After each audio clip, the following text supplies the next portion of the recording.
Filho, não esquece de levar o casaco, hein? Tá bom, mãe. Te amo.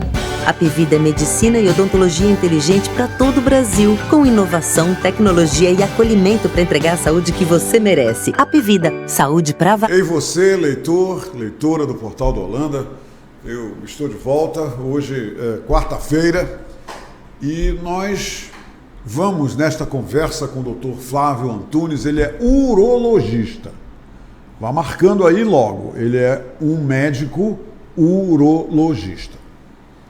E tem uma coisa sobre o ofício do Dr. Flávio Antunes que é muito interessante. A profissão dele, a prática médica dele tem tudo a ver com os homens, principalmente. Não é só com os homens, mas principalmente com os homens. E sabe da maior? Os homens não querem nada, não querem realmente se envolver com ele. Você entende um negócio desse? Os homens, e muitos homens, é uma maioria, não são todos, novamente não são todos, a maioria dos homens procura, na medida do possível, não se envolver com ele. E evitam o máximo possível, de uma forma prejudicial para a saúde deles, evitam entrar em contato, ser consultado, ser examinado, ser tocado pelo médico urologista. E tem até uma história muito interessante. Tudo isso a gente vai com... O doutor Flávio está aqui para confirmar essas coisas que eu estou dizendo para vocês. Tem uma história aí que muitos homens só vão se consultar com o doutor Flávio se forem levados pelas suas mulheres, porque só elas conseguem, em muitos casos, convencer muitos homens a se consultar com o médico urologista. Para encerrar, ele vai falar sobre algo que envolve a profissão dele e que apavora os homens. É uma palavra só, você dá só uma palavra, hein? E que apavora os homens. Tem preconceito no meio, tem uma coisa no meio que é, não, eu sou macho, ninguém pode fazer isso comigo porque eu sou macho. Entenderam? A palavra é toque. Essa palavra toque, pronunciada por um urologista, apavora muitos homens. E eu digo assim de saída, doutor, uma opinião minha, é uma pena que isso aconteça. Eu como homem, acho uma pena que o camarada tenha medo do urologista, principalmente por causa dessa palavra, toque. Bora conversar com ele? Vamos descobrir coisas interessantes para a saúde masculina e para a saúde feminina também, tá bom? Tem gente que pensa que o urologista é só para homem. Olha o dedinho aqui, ó. Não é não. Vamos ver se é verdade isso. Dr. Flávio Antunes, seja muito bem-vindo à Hora do H. Que bom que, finalmente, depois de tanto tempo entrevistando tanta gente, eu estou tendo aqui a oportunidade de entrevistar o senhor. Obrigado por ter vindo aqui com a gente. Eu que agradeço, Humberto. Eu acho que é muito interessante e agradeço principalmente a oportunidade de estar ajudando a esclarecer as pessoas. Essas questões que você comentou aí, que a gente vai aos poucos esclarecendo, é muito interessante, muito importante. Nós sabemos que hoje cerca de 60% dos homens acima dos 40 anos não fazem exames de forma preventiva. 60%? Enquanto que nas mulheres esse número é em torno de 20%. Em outras palavras, as mulheres vão mais aos médicos do que os homens? Muito mais. Consequentemente, existe uma tendência, né, de o homem, quando ele tem algum problema de saúde, quando ele for ao médico, esse problema já está mais agravado, ou mais, de uma forma mais avançada. Isso é uma norma? É comum, é bastante comum. É comum. É, muito comum. Doutor Flávio, me diga uma coisa. O que o senhor gostaria de dizer, abrindo essa entrevista, abrindo essa nossa conversa, para os homens que estão nos vendo agora? Qual é a importância da sua atividade médica para a saúde, para a vida desses camaradas? E outra coisa, algum homem tem algum motivo real para ter medo de ser consultado ou mesmo vencer preconceito para ser consultado pelo senhor? Não, primeiro, Humberto, é a questão de... Hoje em dia a gente tem que focar muito mais na prevenção. Então o exame, procurar um médico, mesmo sem estar tendo nenhum sintoma, sem sentir nada, é muito importante porque a gente vai descobrir quando tem algum problema, quando tem alguma doença, vai descobrir essa doença no começo. Quer dizer, uma doença que já está começando a se desenvolver. Isso, e que muitas vezes ainda não deu sintomas. Então, quando a pessoa procura o médico sem estar sentindo nada, ou seja, de forma preventiva, é possível fazer um diagnóstico numa fase inicial. Como você disse, muitas vezes ele está ali começando com algum problema, mas ainda não tem nenhuma repercussão, nenhum sintoma, não sente nada disso. E aí a gente consegue fazer o diagnóstico numa fase inicial, na maioria das vezes, e isso possibilita que se cure o problema e que se tenha menos consequências também de possíveis tratamentos, né? Doutor, qual seria um homem que nunca fez um exame que é necessário, que o senhor recomenda fazer depois dos 40 anos, depois dos 50 anos? Qual seria, geralmente, um primeiro sintoma de uma doença, de um mal que acomete os homens e que o senhor trata com frequência? Cite, por favor, que mal seria esse? Qual seria um ou dois sintomas que os caras têm que estar atentos para eles? As doenças da próstata são as doenças mais comuns dos homens a partir dos 50 anos, né? 45, 50 anos. E os sintomas da próstata são mais relacionados com o ato de urinar. Então, chama mais atenção sintomas como dor para urinar, aumento da frequência para urinar, o homem começa a urinar em intervalos muito curtos. Quer dizer, à noite, por exemplo, levanta várias vezes para ir no banheiro, é isso? Muitas vezes à noite para urinar, né? Então, esses são os sintomas relacionados com o ato de urinar, são os que chamam mais atenção no caso dos homens. Agora, Mas aí, quando isso acontece, doutor, a doença já está manifestada? Isso que você quer Pois dizer? Provavelmente? No caso de ser um câncer, por exemplo, no caso do câncer especificamente, do câncer de próstata, quando ele manifesta doença, quando ele manifesta sintomas, quando a pessoa sente alguma coisa, geralmente já ou tem uma possibilidade mais alta de estar na fase avançada. Agora, doutor, sobre a próstata, a próstata, ela naturalmente aumenta a cada ano, em todos os homens, não é isso? Correto. Ela aumenta. Agora, tem o quê? Um tamanho que, a partir daí, se ele começar a aumentar demais, aí já é preciso, por exemplo, exame de PSA, exame de toque. É por aí que vai isso? Essa pergunta é muito interessante e, assim, eu sou professor da UFAM, né, e a gente sempre comenta com os alunos. Então, na hora da aula, eu sempre digo assim, não existe relação direta entre tamanho de próstata e sintoma. Então, essa pergunta eu diria que não. Não existe. Por quê? O homem ele pode ter uma próstata muito pequena, até de tamanho normal, e ter sintoma que a próstata seja, entre aspas, a culpada disso. E pode ter uma próstata até muito grande e não ter sintoma nenhum. Então, o tamanho não é o mais importante. O que é mais importante é que a próstata, ela dá sintomas relacionados com o ato de urinar, porque o canal da urina passa no meio da próstata. Então, a próstata, mesmo de tamanho normal... A próstata é como uma um pera, é isso? É como se fosse frutinho pequeno? Eu diria como se fosse uma noz. Uma noz. Um tamanho normal. Uma próstata e tamanho o normal. canal urinário passa por dentro dela? Por dentro dela. Então, mesmo que ela seja de tamanho normal, ela pode, aquela região onde está passando o canal, fechar um pouquinho, crescer um pouquinho, entre aspas, crescida, fechando o canal, e isso aí levar a começar sintomas. a complicação por aí, né? Exato. Então, o tamanho não tem relação direta com os sintomas. Isso é muito importante. Doutor Flávio, vamos logo mergulhar nessa questão que tem a ver com muito preconceito ainda e muitos homens. Eu vou falar uma coisa antes de lhe formular essa pergunta. Eu declaro aqui, eu tenho pessoas que eu conheço da minha idade e que nunca fizeram um exame de próstata. Pessoas que se recusam a fazer porque tem lá o toque, né? O toque que é feito pelos médicos, o toque anal que o Sim. médico realiza, e eles se recusam a encarar isso. Aí tem outros homens que fazem só o PSA, o exame de sangue, que tem que ser feito. Eu estava lendo, me preparando para a entrevista, que tem que ser feito em conjunto com o toque. Sim. Mas me diga uma coisa, a pergunta agora, fazer só o PSA e nunca fazer o toque, o perigo continua? O perigo continua, com toda certeza, porque o PSA ele é um marcador para o câncer de próstata, ou seja, quando o indivíduo tem um câncer, a maioria dos casos, em torno de 70%, o PSA vai estar elevado. Então Mas, o PSA indica que já tem uma coisa errada, não é isso? sim, Não tem uma coisa que não está bem. Se o PSA está elevado, não é em 100% dos casos, ou seja, o PSA elevado significa câncer? Não.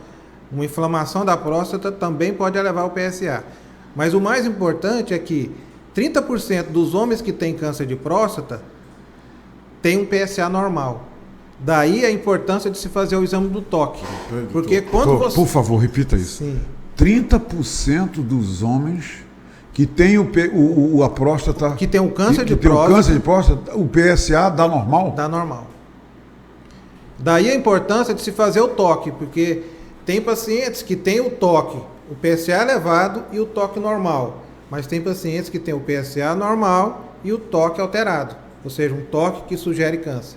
Então daí a importância de se fazer o toque. E o senhor só vai realmente detectar ou desconfiar do câncer se fizer o toque. Sim. E não pelo PSA. E não pelo PSA, exatamente isso. Então, o toque retal, em relação ao preconceito, eu acho que é importante dizer isso, você comentou bastante, Humberto, é que o toque é um exame muito simples, é um exame que dura 15, 20 segundos, Sim. Não dói. O que eu posso dizer da prática do dia a dia? Praticamente 100% dos homens que fazem o toque e chegam com receio, com preocupação que vai incomodar, que vai ter um desconforto, dizem depois, poxa doutor, eu imaginava que era um exame tão desconfortável, uma coisa bem diferente do que é. E saem muito mais tranquilos. E doutor, não é um exame dolorido para começo de conversa. Com certeza não né? é, com certeza não é. E eu mesmo acho isso, na minha experiência, é tão rápido, é tão que não dá nem para você, puxa vida, já acabou, quer dizer, ainda não acabou, quer dizer, é uma coisa muito Exatamente. rápida. Não é isso? A doutor? grande maioria, quando termina o exame, poxa doutor, mas já acabou? E pronto, é bem rápido. E não é um exame desconfortável, que leva a dor, que vai incomodar muito. Com Doutor toda Flávio, certeza. então o senhor recomenda para os homens, a partir de, 40, 50 anos? Hoje em dia... Uma vez por ano, é isso?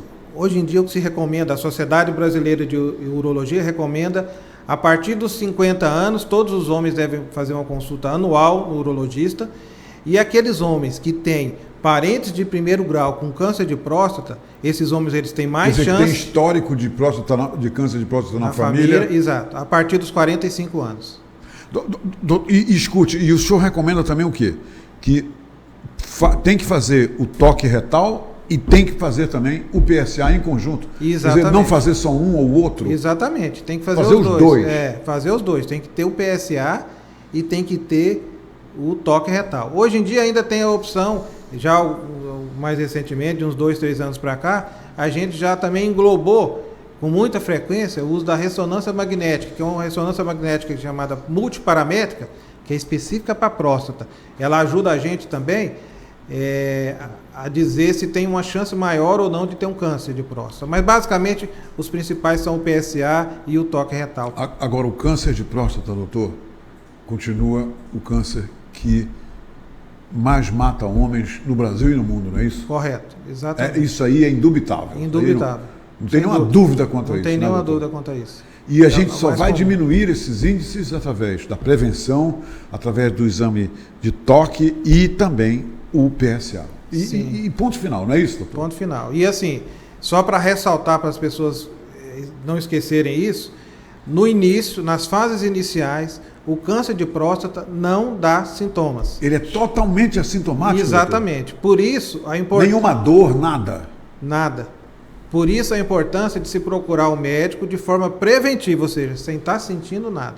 Porque se tiver o câncer, vai aumentar muito a chance de se fazer o diagnóstico na fase inicial. Porque aí o camarada espera ficar doente para ir ver o médico, né, doutor? Se ele não fizer o preventivo. Exatamente. Só vai ver o médico quando está doente. Exatamente. Com sintomas já claros. Correto. Aí a chance de cura, as consequências de possíveis tratamentos vão ser mais graves, vamos dizer assim, né? Vai ter maiores consequências.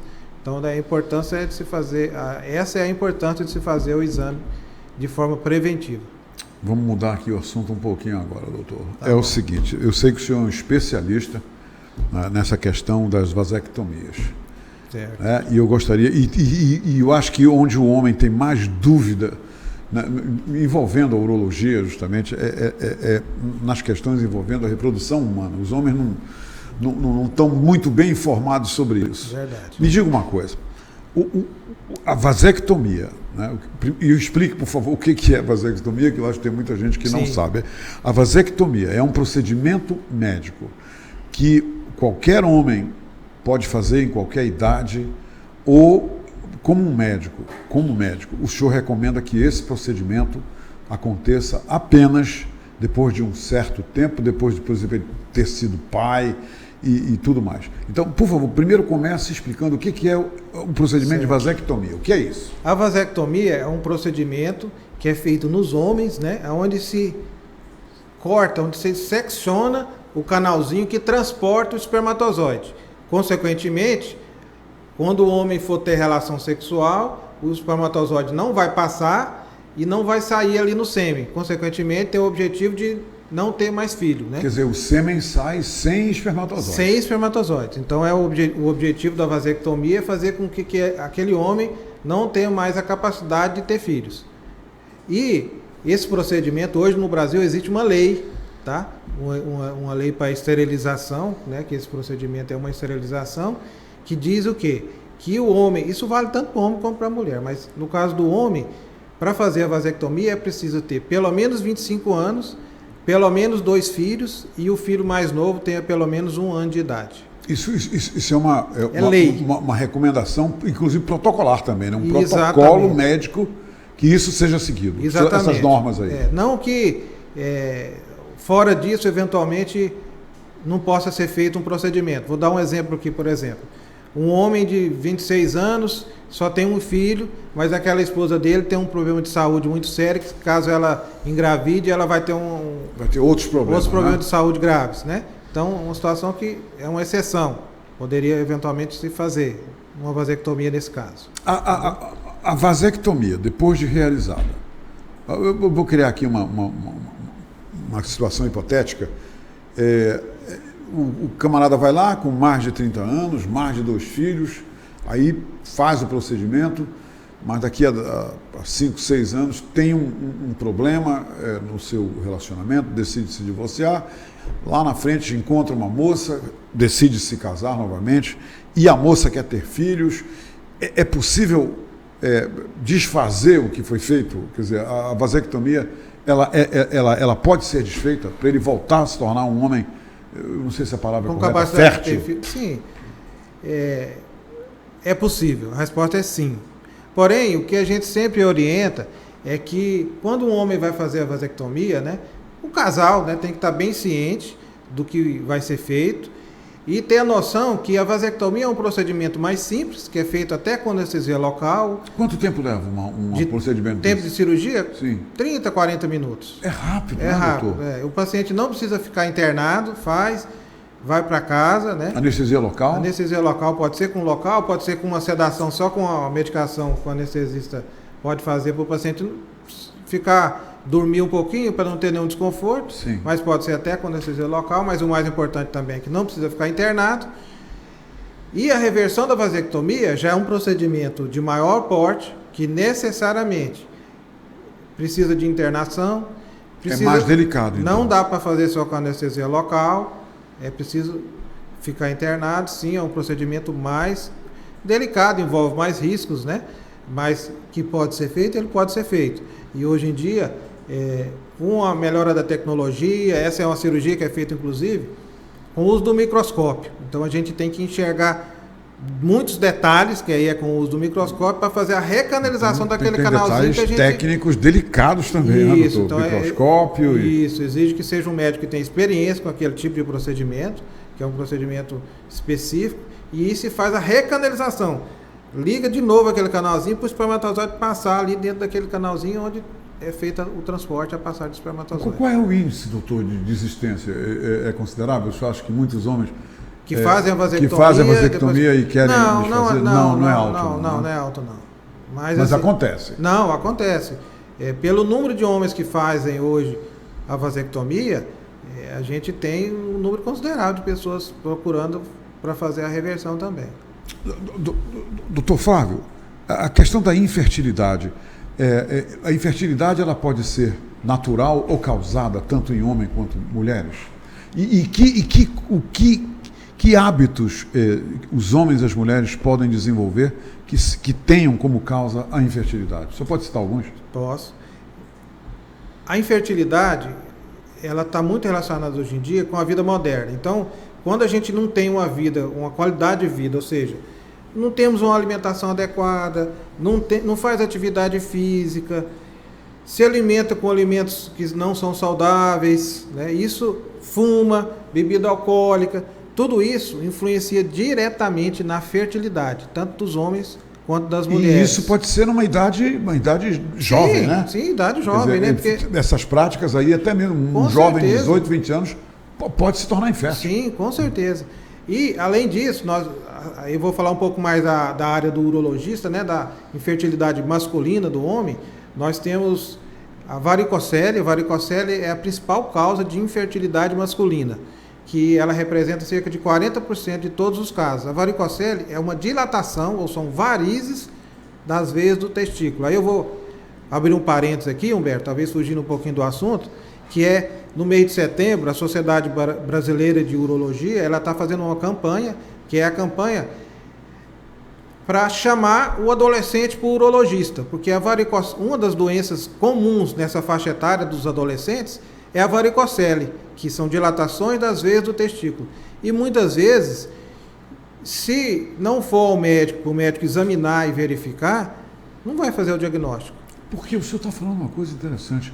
Realmente, eu comecei a pensar agora, doutor, e não imaginei jovens indo falar, conversar, ser consultados pelo urologista. Jovens não fazem isso, doutor? De rotina, pouco. Não, poucos, de né? rotina, pouco. Então, esse é um dos motivos... Esse chamado é justamente por causa da varicocele.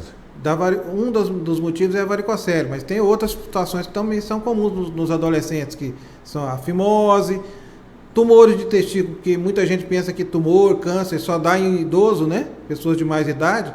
Os tumores de testículo, alguns deles, a faixa etária mais acometida são adolescentes e adultos jovens.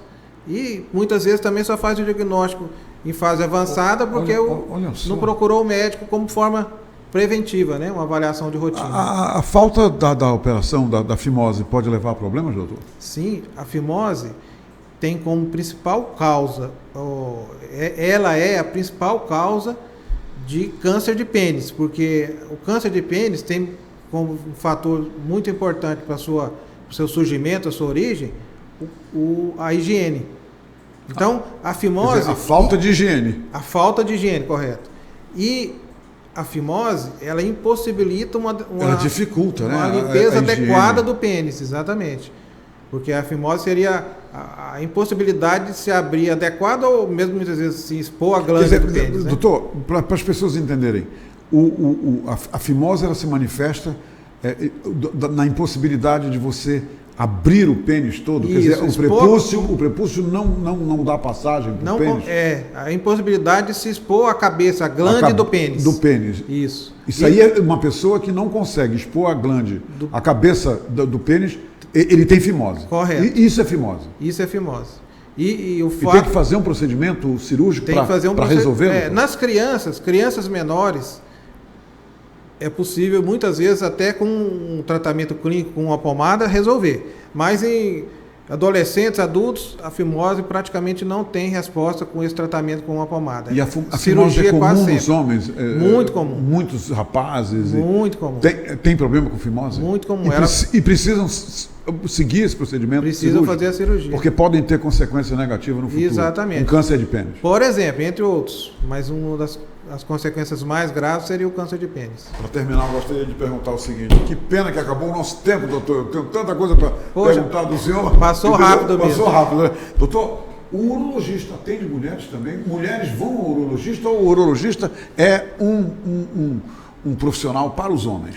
Não, o urologista também atende as mulheres. Atende as mulheres? Atende. Então, por exemplo, os cálculos renais são comuns, um pouco mais comuns nos homens, mas também as mulheres têm. Problemas de infecção urinária, que as mulheres têm até mais do que os homens. Situações... As mulheres têm mais infecções urinárias do que os homens? Sim, mais infecções urinárias do que os homens. As mulheres têm também, principalmente mulheres de mais idade, após os 45, 50 anos, que tiveram muitos filhos, o que a gente chama de incontinência urinária, que é perder a urina quando tosse, espirra. Sem se sentir, não é? É uma situação que também o urologista trata. Então as mulheres, com certeza, muito interessante. Elas têm muitas situações que o urologista é o médico que deve tratar. Dr. Flávio Antunes, obrigado pela entrevista. Onde as pessoas lhe encontram para fazer as perguntas que eu não lhe fiz? Onde é que elas podem lhe encontrar? É na Urocentro, Clínica Urocentro. Uhum. O meu Instagram, a gente sempre está postando assuntos aí de interesse das pessoas, né? É Dr. Flávio Antunes Uro. E o telefone lá da Urocentro é 9254-3035. 9254-3035 é o número da Urocentro. Urocentro, correto. Muito legal, muito legal. Muito obrigado pela entrevista. Eu aprendi e tenho certeza que muitos homens como eu aprenderam também. Muita coisa importante com o senhor nessa entrevista.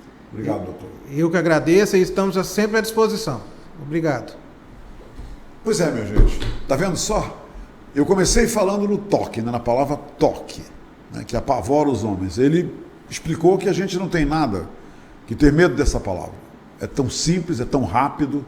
Agora, ele deixa aqui uma palavra mais importante para a nossa reflexão.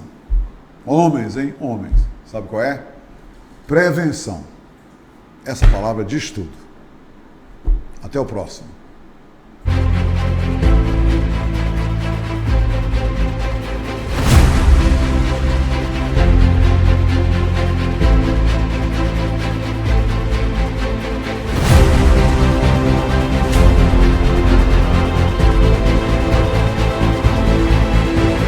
Neste lugar, vários profissionais foram capacitados para estarem nestes lugares.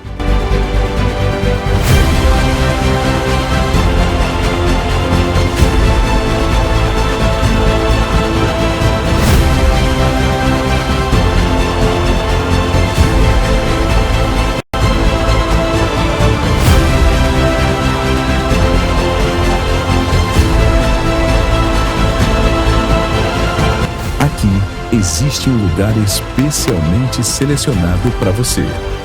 Vencer Singular Educacional. A educação muda você e você muda o mundo. Filho, não esquece de levar o casaco, hein? Tá bom, mãe. Te amo. Apivida é medicina e odontologia inteligente para todo o Brasil, com inovação, tecnologia e acolhimento para entregar a saúde que você merece. Apivida, saúde para valer.